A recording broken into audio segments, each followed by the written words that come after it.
പ്രേക്ഷകർ ഇരുകൈയും നീട്ടി സ്വീകരിച്ച ലേഡീസ് അവറിന്റെ ഒരു പുതിയ എപ്പിസോഡിലേക്ക് എല്ലാ മാന്യ പ്രേക്ഷകർക്കും സ്വാഗതം.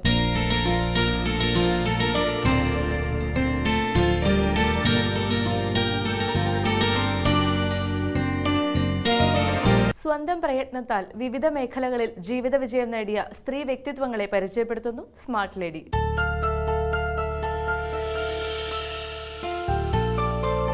നമസ്കാരം, ഞാൻ ആശാ മേനോൻ. ഞാൻ ഈ പെയിൻറ്റിങ്സിനോട് എനിക്ക് ഭയങ്കര ഇഷ്ടം കൊണ്ടാണ് ഈ ഒരു ഇതിലേക്ക് വന്നത് തന്നെ. പെയിൻറ്റിങ് പറഞ്ഞു കഴിഞ്ഞാൽ ഒരു പാഷൻ, പിന്നെ മറ്റുള്ളവർക്ക് പഠിപ്പിച്ചു കൊടുക്കുക, അതൊരു രസമാണ്. പിന്നെ മറ്റുള്ളവർക്ക് പറഞ്ഞു കൊടുക്കുമ്പോൾ അവരുടെ സംതൃപ്തി, അതാണ് ഞാൻ ഇതിൽ ഏറ്റവും സുഖം കണ്ടെത്തിയിരിക്കുന്നത്. പിന്നെ സ്കൂളുകളിലും കോളേജിലും ക്ലാസ് എടുക്കാൻ പോകാറുണ്ട്. അവരൊക്കെ പറയുന്ന നല്ല നല്ല കുട്ടികൾക്ക് പറയുമ്പോൾ മനസ്സിലാവുന്നുണ്ട് എന്നുള്ളൊരിതിലാണ് ഞാനെല്ലാം സംതൃപ്തി നേടുന്നത്. പിന്നെ എനിക്കും അതെ, ഞാൻ തനിച്ചാകുമ്പോൾ എനിക്ക് ഈ പെയിൻറ്റിങ്ങിലോടുകൂടി എല്ലാം മറന്നു പോകും. എൻ്റെ മോൻ എൻ്റെ കൂടെ അധികം ഉണ്ടാവാറില്ല. പിന്നെ ഞാൻ തനിച്ചാണ് എപ്പോഴും ഉണ്ടാവുക. അപ്പോൾ പെയിൻറ്റിങ് ചെയ്യുമ്പോൾ ഞാൻ എല്ലാം കൊണ്ടും സംതൃപ്തി നേടുന്നുണ്ട്. അതാണ് വലിയൊരു പാഷൻ. പിന്നെ മ്യൂറൽ പെയിൻറ്റിങ്, ഇപ്പോൾ മോഡേൺ ആർട്ടാണ് ഞാൻ കൂടുതൽ ചെയ്തും കൊണ്ടിങ്ങനെ വരുന്നത്. പിന്നെ സാരി പെയിൻറ്റിങ് എല്ലാം ചെയ്യുന്നുണ്ട്. കൂടുതലും മോഡേൺ പെയിൻറ്റിങ്ങാണ് ഞാൻ ഇപ്പോൾ ഈയിടെയായിട്ട് ചെയ്തു വരുന്നത്. അതാണ് കൂടുതൽ ഇഷ്ടം തോന്നുന്നത്. അർത്ഥമില്ലാത്ത പിക്ചേഴ്സാണെന്ന് എല്ലാവരും പറയും, പക്ഷേ എനിക്കതെല്ലാം അർത്ഥങ്ങളുള്ളതാണ്. ഒരുവിധ ആൾക്കാരും പറയും ഇതിലെന്താ അർത്ഥം എന്ന് ചോദിക്കും, പക്ഷേ അതാണ് കൂടുതൽ അർത്ഥമുള്ളത്. അത് പല പെയിൻറ്റിങ്ങുകളും പലതരം ടൈപ്പുകളാണ്. അത് നോക്കിയാലേ മനസ്സിലാവുള്ളൂ എന്താണെന്നുള്ളത്. അതിൽ ഞാൻ എല്ലാം കണ്ട് മനസ്സിലാക്കുന്നത്. ഓരോ ദിവസം രാത്രികളിൽ ചിലപ്പോൾ തോന്നും ഇപ്പോൾ പെയിൻറ്റിങ് ചെയ്യണമെന്ന്. അങ്ങനെ ചെയ്തിട്ട് അതിൽ സംതൃപ്തി നേടുന്നുണ്ട്. അതുകൊണ്ട് അസുഖങ്ങളൊന്നുമില്ല. എല്ലാം വളരെ സ്വാഭാവികമായിട്ട് ഓരോ ദിവസങ്ങളും തള്ളി നീക്കി ഞാൻ പോകുന്നുണ്ട്. ഇതൊക്കെ തന്നെയാണ് എൻ്റെ ഏറ്റവും വലിയൊരു പെയിൻറ്റിങ്ങിനോടുള്ള ഇഷ്ടം കൊണ്ടാണ് ഇതെല്ലാം ചെയ്തുകൊണ്ടിരിക്കുന്നത്. ഓരോ പെയിൻറ്റിങ്ങും ഓരോ ടൈപ്പിലാണ് ചെയ്യുന്നത്. ചില മ്യൂറൽ പെയിൻറ്റ് ഒരു ടൈപ്പിൽ ചെയ്യുന്നു. പിന്നെ മോഡേൺ ആർട്ട് പറഞ്ഞാൽ അതിന് വേറൊരു വ്യത്യസ്തമായ രീതിയിൽ ചെയ്യുന്നു. പക്ഷേ എല്ലാ പെയിൻറ്റിങ്ങും മിക്സായിട്ട് ഞാൻ ചെയ്യുന്നുണ്ട്. മോഡേൺ ആർട്ടിൽ ഇന്ന പെയിൻറ്റ് ചെയ്യുള്ളൂ എന്നൊരു വാശിയൊന്നുമില്ല. എല്ലാ പെയിൻറ്റും മിക്സ് ചെയ്ത് ചെയ്യുമ്പോൾ അതിനൊരു ഭംഗി വേറെ ഉണ്ട്. അത് സാരിയിലാണെങ്കിലും ഞാൻ അങ്ങനെ തന്നെയാണ് ചെയ്തുകൊണ്ടിരിക്കുന്നത്. പിന്നെ ഒത്തിരി പേര് ഇതിന് പറയും ആ പെയിൻറ്റല്ലേ ചെയ്യാൻ നല്ലത്, ഈ പെയിൻറ്റ് നന്നല്ലല്ലോ പറയും. പക്ഷെ ഇന്ന പെയിൻറ്റ് ഒന്നുമില്ല, എല്ലാ പെയിൻറ്റും നമുക്ക് ചെയ്യാം. കളറാണല്ലോ, കളർ ലോകത്തേക്കാണല്ലോ നമ്മൾ പോകുന്നത്. അപ്പോൾ എല്ലാം മറക്കാൻ ഈ കളേഴ്സ് കാണുമ്പോൾ എല്ലാം നല്ല സുഖമായിരിക്കും. അതാണ് ഞാൻ സംതൃപ്തി കണ്ടെത്തിയിരിക്കുന്നത്.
ഞാൻ മുമ്പൊന്നും പെയിൻറ്റിങ്സ് ഒന്നും ചെയ്തിട്ടുണ്ടായിരുന്നില്ല.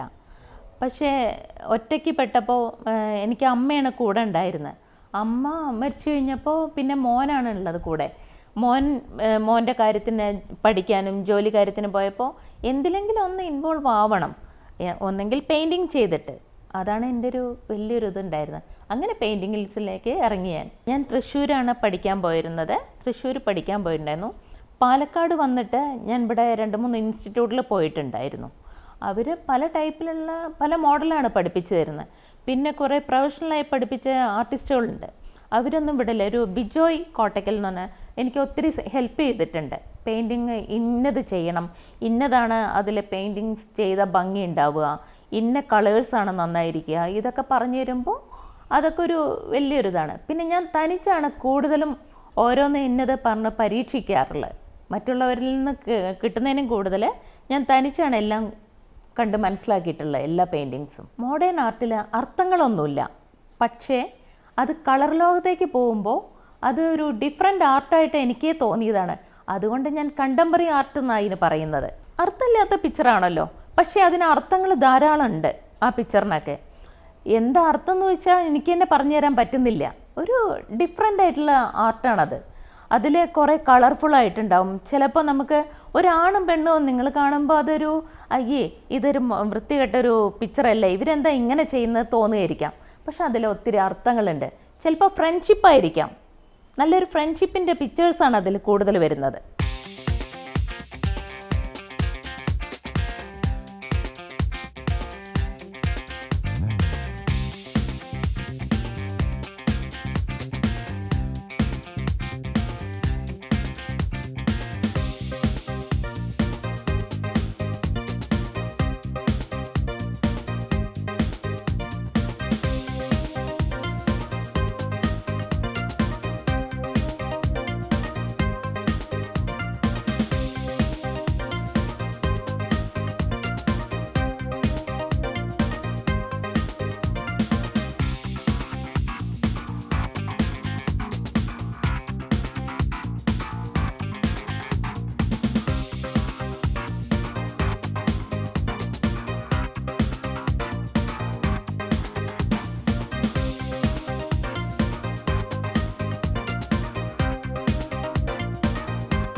ചിത്രങ്ങൾ പറഞ്ഞു കഴിഞ്ഞാൽ എനിക്കത് മാത്രമാണ് എൻ്റെ ലോകത്തുള്ളത്. അതെന്നും എല്ലാം മറക്കാനുള്ളതാണ്. അത് വലിയൊരു മെഡിസിൻ എന്ന് പറയാം അതിന്. നമുക്ക് BP വരില്ല, ഷുഗർ വരില്ല, മറ്റുള്ള അസുഖങ്ങൾ വരില്ല. ഒത്തിരി ഞാൻ 75 വയസ്സുള്ള ആൻറ്റിമാരെ വരെ പഠിപ്പിക്കുന്നുണ്ട്. അവരൊക്കെ ഇതിന്ന് റിലാക്സായി വരുന്നുണ്ട്. ഞാൻ ചെറിയ കുട്ടികൾ മുതൽ വലിയ ആൾക്കാർ വരെ അവരൊക്കെ ഇതിന്ന് വളരെ റിലാക്സായി വരുന്നുണ്ട്. അവരുടെ സംതൃപ്തി കൊണ്ട് അപ്പോൾ എനിക്ക് തോന്നും ഞാൻ ചെയ്യുന്ന ഇതാണ് ശരി എന്ന് തോന്നിയിട്ടുണ്ട് പലപ്പോഴും. കുട്ടിക്കാലത്ത് എന്നെ അങ്ങനെ പ്രോത്സാഹിപ്പിച്ചിട്ടൊന്നുമില്ല. എൻ്റെ അച്ഛനും അമ്മയ്ക്കും അറിയായിരിക്കാം ഞാൻ ഡാൻസ്, പാട്ട് ഇതൊക്കെ ചെയ്യണം എന്നാണ് എൻ്റെ അച്ഛനും അമ്മയ്ക്കും ആഗ്രഹങ്ങളുണ്ടായിരുന്നത്. പക്ഷേ എൻ്റെ ലോകത്തിൽ പെയിൻറ്റിങ് പറഞ്ഞാൽ എവിടെയോ ഒളിച്ചിരുന്നൊരു കഴിവായിരുന്നു തോന്നുന്നു. ഞാനൊരു 15 വർഷമായി ഈ ലോകത്തേക്ക് ഇപ്പോൾ തിരിഞ്ഞിട്ട്.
മിനിമം അറിഞ്ഞിരിക്കേണ്ട പറഞ്ഞാൽ ഞാൻ കാര്യമായിട്ട് പഠിച്ച വലിയൊരു ആർട്ടിസ്റ്റൊന്നല്ല.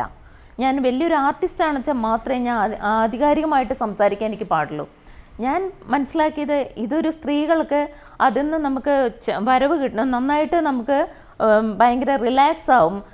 ഒരുവിധ സ്ത്രീകളും എന്താ അറിയോ, മറ്റു പലതൊന്നും ഭയങ്കര ടെൻഷൻ കാര്യങ്ങളൊക്കെ ഉണ്ട്. അതൊക്കെ ഒഴിവാക്കാൻ പറ്റിയതാണ് ഈ പിക്ചേഴ്സ് കാണുമ്പോൾ, അത് നമുക്ക് വരയ്ക്കുമ്പോൾ അതിനൊക്കെ സംതൃപ്തി. അപ്പോൾ എല്ലാ ടൈപ്പും നമ്മൾ പല ആൾക്കാരിൽ നിന്നും പലതും ഞാൻ നേടിയെടുക്കുന്നുണ്ട്. പല ചെറിയ കുട്ടികളിൽ നിന്നും അതിൽ നമ്മൾ വിവരങ്ങൾ കിട്ടുന്നുണ്ട്. അത് മറ്റുള്ളവർക്ക് ഷെയർ ചെയ്ത് കൊടുക്കുന്നു.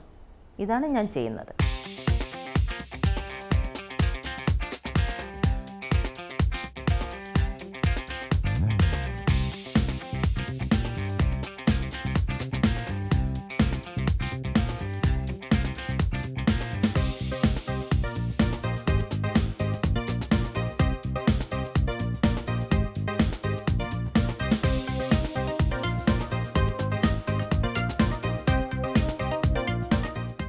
കുട്ടിക്കാലം മുതലേ വരച്ചൊരു വ്യക്തിയല്ല.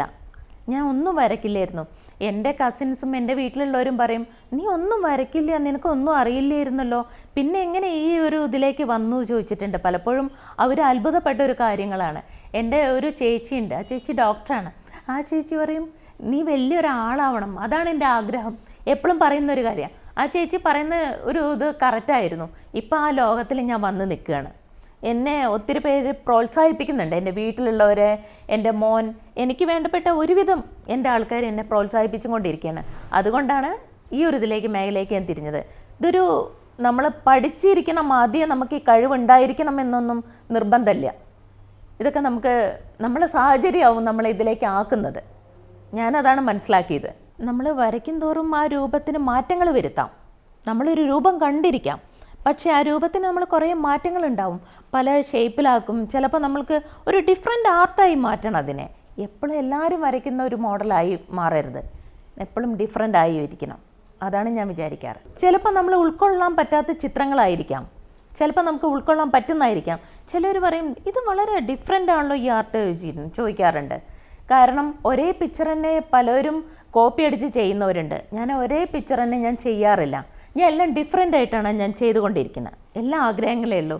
പിക്ചേഴ്സ് ഇനിയും ചെയ്ത് അതിൽ ഇനിയും പേര് നേടണം. കുറേ പേര് നമ്മൾ പഠിപ്പിക്കണം. ഒത്തിരി പേര് നമ്മൾ പഠിപ്പിച്ചിട്ട് അവരൊക്കെ നല്ല നല്ല അഭിപ്രായം പറയണം. ആ ഒരു ആഗ്രഹം തന്നെയുള്ളൂ. ഇതിൽ പേരും പെരുമയല്ല വേണ്ടത്. നമ്മളെ എല്ലാവരും ഉൾക്കൊള്ളണം. ഇത് ഈ ആർട്ടിസ്റ്റാണ് എന്ന് പറയണം എന്ന് മാത്രമേ ഉള്ളൂ. വീട്ടുകാരെ പറഞ്ഞ് എൻ്റെ മോനാണ്, എനിക്ക് നല്ല സപ്പോർട്ടാണ്. പിന്നെ മോൻ്റെ ഫ്രണ്ട്സ് എടുത്തു പറയേണ്ട കാര്യമാണ്, നന്നായി എന്നെ പ്രോത്സാഹിപ്പിക്കുന്നതാണ്. പിന്നെ എൻ്റെ വീട്ടുകാർ, എൻ്റെ വലിയമ്മ, ചെറിയമ്മമാർ, എൻ്റെ ചേച്ചിമാർ, എൻ്റെ അനിയത്തി, എല്ലാവരും എന്നെ പ്രോത്സാഹിപ്പിക്കാറുണ്ട്. ഇത് ചെയ്യുമോ അത് ചെയ്യുമോ എന്ന് പറഞ്ഞിട്ട് നന്നായി പ്രോത്സാഹിപ്പിക്കുന്ന വ്യക്തികളാണ് എൻ്റെ വീട്ടിലുള്ളവർ. അവരോട് പറയാനുള്ളത്, അവർ അമ്മമാരും അച്ഛന്മാരും മാക്സിമം അവരെന്നെ പ്രോത്സാഹിപ്പിക്കണം.